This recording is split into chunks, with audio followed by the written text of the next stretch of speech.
Yo, what's good? It's Mastermind MMA, and you're tuned into a new episode of Combat Culture.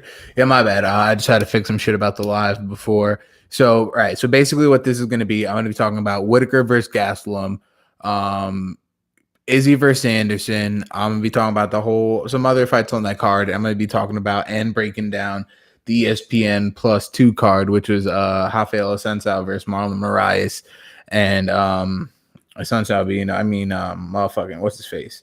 Moraes being a motherfucking beast, and he just starts killing that shit. All right, so we're gonna start, and we're gonna go right to motherfucking. We're gonna start off with Whittaker Gastelum. So Whittaker versus Gastelum is going to be a motherfucking fight, and I have like mixed feelings about this fight. I feel like it's going to be all right. I don't have mixed feelings about it. I feel like there's what I feel like should happen and skill wise can happen and stylistically should happen, but I have like my gut feeling what I think is going to happen. And those are two different things. And usually, man, my gut feeling has been undefeated. I'm not gonna lie. You could call me motherfucking Mr. Mystic Mastermind out this piece because I've been pretty much on point with a lot of my picks and the gut feelings.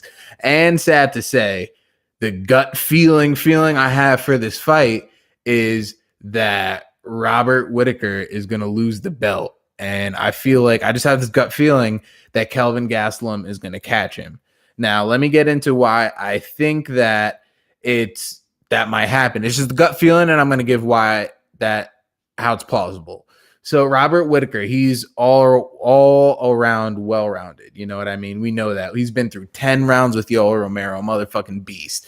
He's cemented himself into entering the conversation of the GOATs. And when you think about legendary championship runs, you think about like Robbie Lawler, GSP, shit like that. But when you think about like the war kind of runs, dude, Whittaker is on that shit. It's perfectly capable that this could be a 5-round war and Whittaker will pull it off, or, it's back and forth. But at the end of the day, I feel like Whittaker is a guy that he's not going to back down. He's not going to just really play the rate. You see, when he fought with Yoel the second time, he was going after that leg kick a lot because Yoel hit him with that in the first fight. So he's like, you know what? I'm getting you back for that. I'm getting you back for that full time on that. I'm going to just be hitting that shit all day, every day. He was almost using that like a jab, just jarring it in his motherfucking face. And do we have audio up in this bitch? Give me a second. I'm going to check if our audio is good and make sure the live stream is running. Hold on. Yeah, so he was using that shit almost like a jab. All right, so we're definitely good. All right, so he was using that shit almost like a jab, the way he was just kind of doing that, keeping him at distance. He was able to dictate range a lot that way in the Romero 2 fight. I actually did a film analysis that got taken down about that fight, but yeah, he was really managing and dictating the range in the second Romero fight, unless Romero was coming in with a blitz. But for the most part, Whittaker was pushing the pace. Now with Kelvin is the type of fighter that he is, the best word I could put for it and describe him, if I were to use 2 words, is slick and smooth. Kelvin is slick and he's motherfucking smooth as shit. So the thing about Kelvin is that Kelvin is going to stand and box pretty much. Kelvin is super slick with his boxing. He's super slick with his head movement. He's on point with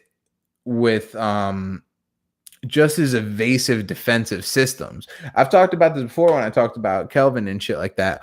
Rafael Cordero and them over at King's MMA, they don't really care so much about keeping your hands up. You know what I mean? When you're just coming off with the jab and like making sure you got all this shit going, they're not really about that all the time. What Cordero mostly focuses on is having like the head movements and getting like the evasive systems and like your sways and your rhythms and working and moving your head off of what you throw and before and reads and all that shit, right?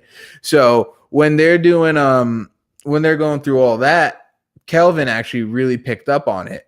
And because he's already a naturally good boxer, Kelvin is really slick and smooth. I remember in the one Weidman fight, that Kelvin had, Weidman was like pouring it on him, and he was like cornered, but he was like so slick and smooth with that shit. Weidman wasn't really catching him with anything. And he's caught everyone he's fought, man. When you look at it, he's fought Souza, he's dropped him. He's fought motherfucking Chris, he dropped him. That's my guy. He's dropped fucked up Tim Kennedy. He's fucked up a lot of middleweights as of recently, you know what I mean? And he's beat a lot of Vitor Belfort, man. He went to people's backyards and he beat people in their backyards. He beat Jacare Souza in a decision in Brazil. Do you know how wild that shit is? Do you know how wild you got to be and how definitive you have to be in order to win a fight in Brazil against Jacare by decision? So Kelvin in the pocket is way too smooth.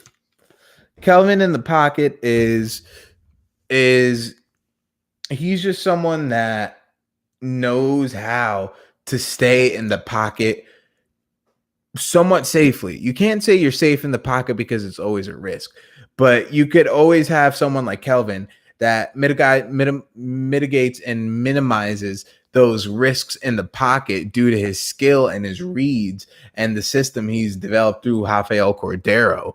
And he is able to pretty much get off a lot of shit in there and not really get caught up in it. And when you go into the pocket, it's kind of like 50-50 Russian roulette.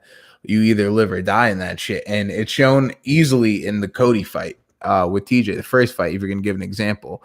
In the first fight, in the Cody TJ fight, he was winging that right hook and he caught TJ. If the round didn't end, that was his fight. But in the second round, he got caught by the hook right when he was about to throw his right hook. And TJ just got there first and it was boom. That was all she wrote at that point. And, you know, I feel like Robert Whittaker is just so high level and such a beast. And he's honestly worked his way up to be one of my favorite fighters. He honestly is legend at this point, really. He really cemented himself as a legend. And like how Robbie Lawler did on his run, he went on that legendary run. And no matter what happens from this point with Askren or whatever, he's kind of like already up there, you know what I mean? Along with Anderson Silva and other people that did their shit. So what I feel like is going to happen is Whittaker, if I'm going to illustrate how I think the fight would play out in my mind, here's exactly what I would think. Whittaker is coming out. He's working the jab. They're both working the jab. It's going to be a busy fight, I feel like. I feel like this isn't going to be a fight where there's going to be a feeling out process, but it's going to be a very active feeling out process is what I feel. And I feel like Kelvin is going to be getting off a lot of combinations along with Whittaker. Whittaker is going to be doing a lot of good work in there too. And I feel like Whittaker might catch Kelvin with some shots that get his attention and earn his respect. But I feel like I feel like Whittaker may even be getting the better of Kelvin. I feel like Whittaker would be getting the better of Kelvin for the first round. And then in the second round, it'll be kind of a continuation of the first round. But I just feel like maybe in the second round that there's just an exchange where he gets clipped and then Whittaker gets clipped and Whittaker gets hurt and Kelvin capitalizes. And I feel like we're going to see, I just have a feeling. I fuck with Kelvin too, but, you know, and I fuck with Bobby Knuckles' super hard body. So I'm not even like saying anything is that, as I said, my gut and my official prediction is that Kelvin Gastelum is going to knock out Bobby Knuckles, as it pains me to say, in the second round. But I do feel like all right, so that's my official and gut pick. But what I do think stylistically should happen is Whittaker should be able to work a 5-round decision, and it'll be a tough fight. But I feel like Whittaker should be able to earn enough rounds in that 5-round decision to win. That's what I think should happen. But on some real shit, I feel like Gastelum's gonna catch Whittaker, and it's gonna be a knockout in the second round, probably with a left hook or a left straight in the pocket by KG. So now the fight that's kind of got some hype to it. It's got some time to marinate with the fans. It got some time to marinate with the people. is Israel Adesanya versus Anderson Silva. Now, the thing about this fight, man, is is Anderson past his prime? And is this just kind of a passing of guard, make your name off of someone who's already a big name? So are they pretty much trying to do what they did with Yair and BJ Penn?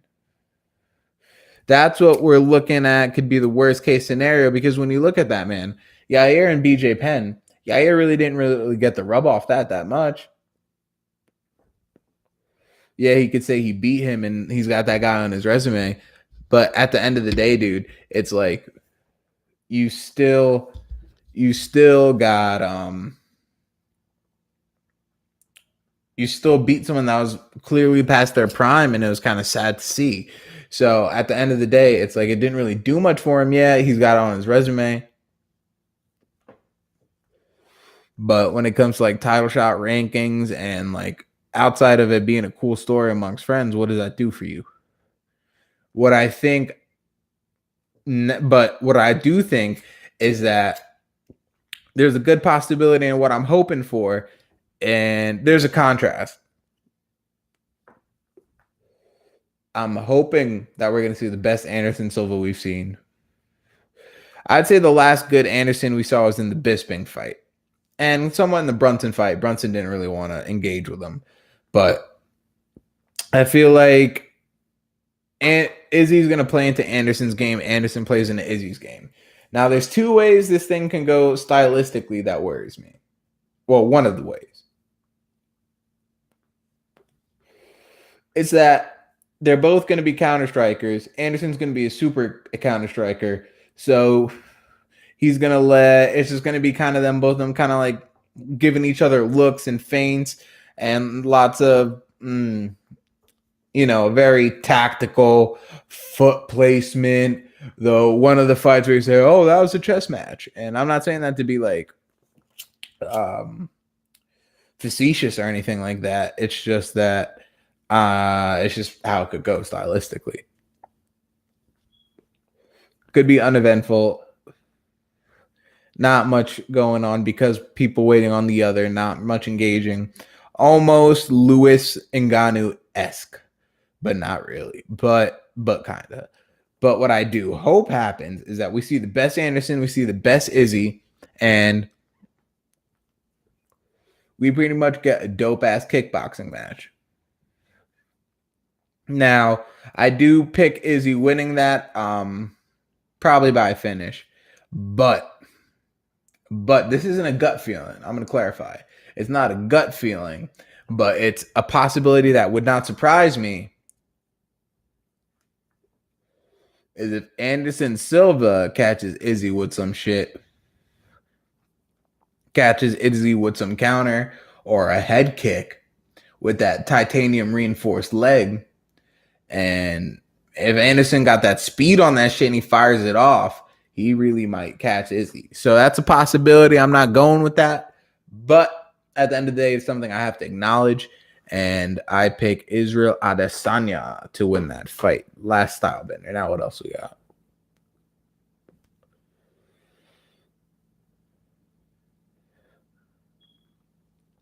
We got, guess on the prelims, we got Teruto Ishihara versus Kang Kyung-ho.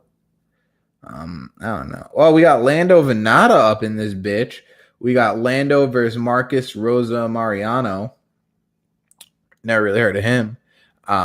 He might be new to the UFC, quite honestly. And I think that Lando's going to get it just because I don't know the other guy. Now, I'm going to go and talk about the new ESPN +2 card, which is Assunção versus Moraes. Now, I'm going to start from the top. Assunção versus Moraes, man, we all know how the first fight went down. And this is pretty much a fight with title implications for both men. And, depending on the Cejudo fights, they're lining themselves up pretty well. But the thing is, when Moraes, he's just operating on another level. And He's out of Mark Henry's camp. And my guy MMA from the Heartland, he was texting me the other day. He was saying, like, yeah, I remember you talking about Marlon early when no one really knew who he was. And I was like, yeah, because I knew about him when he was down in back in PFL when it was WSOF. And he was champion there, and people were like, "Oh, is he like? Would he be Dominic Cruz?" And that was kind of like the hard body MMA fan discussion. The people that really have their ear to the ground in MMA, that's what they're talking about. Speaking of people to keep your eye on, I just want to mention this is random. I was watching some shit, but that guy Elias something dos Santos, Elias Zeki dos Santos, whatever his name is. I know it's Elias something dos Santos. He's a monster. He's to be on the lookout for him. He's on the come up. I might do a sky's the limit on him. And on this fight card, I'll get to the Johnny Walker thing in a little bit. Let me get back to Sunset Moraes. So Moraes made the super definitive. Talked this shit to TJ. Said, "Hey TJ, I don't know if you, I don't know. I'm doing a weird GSP accent. I don't know if you deserve a fight with me. You're down there chasing little guys, and I don't know. I might have to fight someone else." And that was kind of the way he talked shit. Bisping, I'm gonna keep it a buck. I'm gonna keep it 1,000, dude. Like, I'm gonna keep it like a super fucking. I'm gonna keep it a super 1,000. Bisping as a commentator, regardless how I feel about him as a fighter and as a person, objectively, in my opinion, I don't know if that's an oxymoron, but whatever. Objectively, in my opinion, Bisping as a commentator is straight trash. He's straight fucking trash. And I'll tell you why, bro. It was like he was reacting more than he was commentating, And he wasn't really good into the flow of it. He was really, oh, what's going to happen now? Oh, I don't know, man. I'm not going to impersonate it, but like, he was not up to par, in my opinion. You have better people. I think Jimmy Smith does a better job than him. And you kind of ask that guy for him. You know what I mean? Bisping on there was like, my main gripe with it, he was less of a commentator and more of a spectator, like a spectator with a mic. He was almost on some Snoop Dogg shit. Remember that Dana White shit where they had Snoop Dogg? He was almost like on some like, oh, I'm over, got knocked out type shit, like the way he was reacting. But anyway,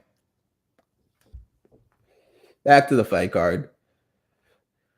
Assunção really put a dominant. I kind of see him beating TJ, to be quite honest with you. So he's definitely probably next up with Dom out, especially. I'm calling it Moraes is the next UFC bantamweight champion of the world. Not taking into play with Cejudo. I didn't think about that. Just with the current bantamweight landscape. Now, what was before that? Oh, the Jose Aldo fight versus Renato Moicano. Moicano's a beast, and Moicano's definitely up there in the featherweight division. And Jose's definitely making a name for himself. And again, he's really kind of coming back looking like vintage, beating big people, high-ranked people, He's not fighting cans to get his name back up. You know what I mean? These are people that are almost kind of working their way out, making their name off, would be making their name off Jose and getting title shots if they win. So he's really proven, no, I'm still that dude in this division. You know what I'm saying? So he had a vintage performance. It's good for him. I say he retires off that. I don't know what else you're going to do from there. Honestly, if you're going to do anything, man, I feel like if you're not going to retire, don't take any more fights at lightweight. Hold up. What's good, my guy? Yeah, can I call you in like 15, 20 minutes? I'm doing the stream right now. Oh, wait. I got you. Yo, did you see that picture I sent you? Yeah, it's crazy. Like, how 2 times? Right? 3. I asked them. I said, I asked them, is that the second time I actually happened? They said, no, it was the third. I was like, damn. All right, brother. All right, brother. I'll talk to you later. Peace. Yeah, no, my bad. That was my guy. But yeah, fucking nah. We're just talking about some. I went to the bank, and some dumbass bitch. Look at this shit. Hold on, I don't know if you can see it. Oh, it's not clear. Huh. You can't really see it, but some bitch fucking drove her car over the parking lot into the rails, almost into the shit. It was wild, and that's happened before. And it was like the third time shit happened. Anyway, if anything, Jose Aldo should go back to should if he doesn't retire, he should go up to lightweight and start like a whole new run there. He's still pretty young, old in fight years, but he should go on a run and start doing shit up there at lightweight. And you know, he could possibly earn himself another McGregor fight. Him versus Cowboys interesting. Him versus Barboza is interesting. Him versus Pettis again is interesting. They're talking about that. A lot of interesting matchups for him at 55. I'd like to see him go up to 55. Now, Johnny Walker, man. Johnny Walker made his really like a big name for himself when he knocked out Khalil Roundtree, who just knocked out Gokhan Saki. Then he knocked him out with a brutal elbow. Guy's very humorous, has a lot of personality. I was telling Jamari, he's almost like if fucking Fabricio Verdum and Tony Ferguson did the fusion dance. He's like a fusion of them. He's got like Verdum's humor. His kind of build crossed with Tony Ferguson's build and kind of creativeness. He avoided a big controversy because he threw a motherfucking soccer kick to dude's head after he knocked him down, which is wild. I didn't know if that shit landed or not. I was like, yo, did he just fuck himself up? But he pretty much went for like a hook kick. It didn't really land clean. The guy kind of blocked it, and his guard, his foot was kind of stuck up in his guard, and he just spun and did a spinning back fist and knocked him off around 15 seconds. And I went out to go to hit that soccer kick. It didn't land, but it was close, and he avoided that controversy. But still, man, I don't know if in the rules, man, like, if in the rules, if it specifies, if like those knees, if you throw those knees or those soccer kicks, I don't know if it specifies if it lands or if you just throw it, because I feel like if the rule is you can't throw a motherfucking soccer kick to homeboy's head, but in the fight you throw a soccer kick and it doesn't land, at the end of the day you're doing it with the intentions to land, so it would have like at the end of the day I feel like it's intent regardless, it's thrown if it lands or not. And I guess when it comes to combat, and there's so many variables to it, and the fact that you know there's a lot on the line, and you kind of really have to let those fine lines ride, where you're like, all right, he threw it but it didn't land, so as long as it didn't land, it's not an illegal strike. So I guess in that point, you know, there's a lot of shit that needs to be combed over with the rules and done over. But anyway, Johnny Walker, man, he's a beast. Light heavyweight division, inserted himself. Now the thing for him is we got to see him against ranked opponents. We got to see how he does against Ilir Latifi, a OSP, a Corey Anderson, a Jimmy Manawa, what's his name, Misha Serkinov, people like that. Yeah, you can. There's a lot of guys on the roster, and there's a lot of light heavyweights. And yeah, he beat Khalil Roundtree, who's doing really well. And Khalil Roundtree's name. This last guy, I don't even know what the name of the last guy he was that he knocked out in 15 seconds. But at the end of the day, you're building buzz for yourself. You're getting highlight reel knockouts. Now you start getting thrown to the lion's den, and now that's where we really discover who you are. We got Dominic Reyes versus Ozdemir coming up, and Dominic Reyes is someone else that's in the light heavyweight division that's inserting himself.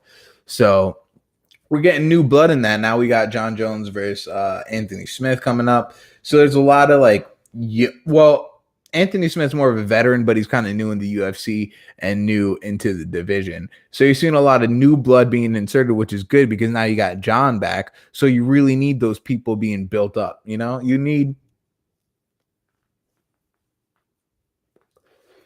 people like, say, if this Johnny Walker guy, say if his next fight is Gustafsson, if Gustafsson stays at light heavyweight and he beats Gustafsson, That's a big motherfucking deal. You know what I mean? And that really does hype up a John Jones fight because Anthony Smith, yeah, he beat Ozdemir and shit. He beat Rashad. He beat Shogun. He beat a lot of people that are have been up in this bitch. You know what I mean? So at the end of the day, it's like, yeah, you're getting John, but we know John's just a monster, and he's been through people in their motherfucking prime, legends in their prime. So at the end of the day, it's like Anthony Smith. Are you going to be able to? And at the end of the day, Anthony Smith is skilled. He could catch John with a knee like he did Rashad. It's the fight game. I pray that shit don't happen, and it doesn't happen because I mean that would just be that would fucking suck. And John's legacy would go. If John loses any fight from this point, if John doesn't end his career completely undefeated and on some goat shit, he's going to be known as the biggest fraud because once he loses, yeah, those picograms are cool, and we like people are kind of letting them fly now because you're on top of the world, and you're a champ. But at the end of the day, once you start losing, those picograms aren't cool. And how much like if John Jones go like let's say Smith beats him and he goes on a skid, I don't know how cool people would be with pulsing, which goes into the whole politics of all this shit. But anyway, at the end of the day, man, we got a lot of new people coming in the light heavyweight division. Johnny Walker's one of them. He's exciting. He's creative. So yeah, what other fights were on that card, man? I don't even know. Damian Maya versus Lyman Good. That was all right, man. Damian Maya did Damian Maya. He did what he does. Takes their back, chokes him out. What else are you gonna expect? Unless you put him up against a super high level wrestler or someone that's extremely well defensively in jiu-jitsu like a Jorge Masvidal. That's what you're gonna get. Anyway, in the last video, I talked about that fucking, speaking of Jorge Masvidal, the last video where I didn't fucking turn my mic on like a dumbass. You got Jorge Masvidal versus Darren Till, which at the press conference, it was mostly Leon Edwards making a fight with Darren Till. Now that works one in two ways because when you go back and forth with Darren Till a lot, he's down for it. Darren Till is fucking down to scrap with anyone, doesn't matter the rank. He's just like, you just fucking get it. But at the end of the day, when you look at like with the whole Mike Perry buildup with Darren Till, that shit was like, oh, it looked like it could happen, but then like different shit happened. So it depends on how shit happens. Unless Edwards wins and Till wins or loses, I don't think, regardless of what happens, I think Edwards needs to win to kind of get that Till fight.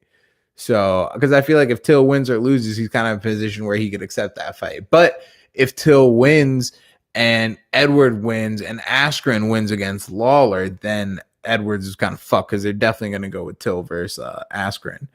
So, yeah, Ben Askren versus Robbie Lawler. You see Ben at the press conference, that other press conference. He was doing his thing, bro. I'm not going to lie. I don't know how well Ben's going to do in the UFC. I don't know how well his skills going to be able to translate. I've heard Jamari said that when Ben Askren went to train down at El Nino, that he got worked a lot, that a lot of people were kind of handling Ben. But at the end of the day, that's in the training room. And, you know, when people come on and perform in the big lights, it's a different story.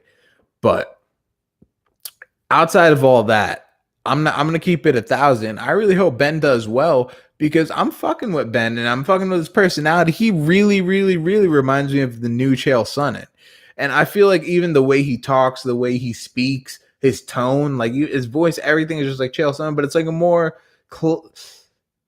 it's like a more wittier, intelligent Chael Sonnen. Because Chael Sonnen was more of, he'll say shit to just be flamboyant and clever to an extent, but it's more of like he's putting on an act and he's putting on an act and he just rides it till the wheels fall off.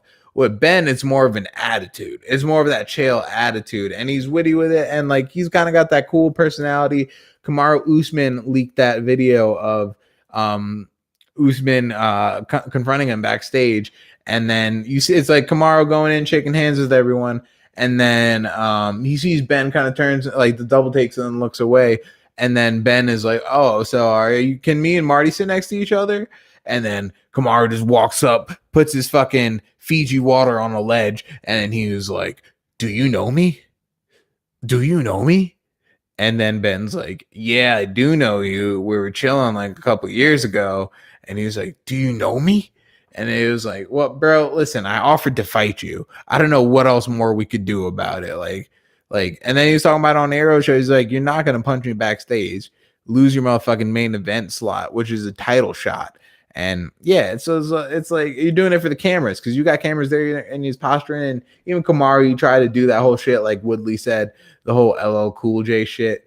And it's like, see him trying to put on the act, and it's like I would even prefer more of the Kamaru that we saw in the press conference going back and forth with Covington than this. Like, yeah, I did this at 30%. I earned my title shot at 30%. And Woodley, you were a good champion and all, but I'm gonna tuck you in the bed and I'm gonna give that belt a new home. And he's doing all this whack shit, and it's like, bro, like honestly, I can't wait to see him get his ass whooped by Woodley, and because he's just like a motherfucking a great value generic version, a Walmart brand Woodley. You know what I mean? Like he's good at the things Woodley's good at, but Woodley's just 100 times better than him at it. So I don't really think he's in a shot. Granted, he's got to punch his chance, which anybody has in a fight. But outside of that, I see Woodley just dominating it. And yeah, so and we saw Woodley and Usman kind of get that fire back and forth. Jones Smith said nothing really. Who else was up there? Fucking Cody and Pedro Munez. I actually remember I saw some of Pedro Munez's fight back when he was back when it happened. And is actually a monster. Cody has his hands full. Cody really does have his hands full because he's a beast, and Cody really could get caught. And if he starts going on a skid like that against a contender that really is skilled and very, very highly ranked in as a fighter skill set wise, but not ranked in the UFC wise, that's dangerous. Just like how Cody Garbrandt, when he fought Dom on some real shit, the highest ranked opponent he fought was Thomas Almeida. And at the end of the day, he did have that ability and the championship caliber skill set to do what he did. And Cody needs to watch his P's and Q's on the real. I hope he really went back to the drawing board and evolved his game and really worked on the things that really cost him, keeping that right hand up and that left hand up. You know what I mean? I feel like I saw some footage of Cody hitting pads the other day that he put up, and my guy still isn't correcting that, and he still doesn't have his hands up. So, Cody really, really could go on a deep skid, but I'm hoping Cody gets it done. You know what I mean? But yeah, man. So, so that's my thoughts on Whittaker versus motherfucking Gastelum, Izzy Silva, and all that. And yeah, I'll be back up in this bitch later, probably doing some other videos later this week. So keep up with that. And I appreciate everyone checking it out. You already know it's Mastermind.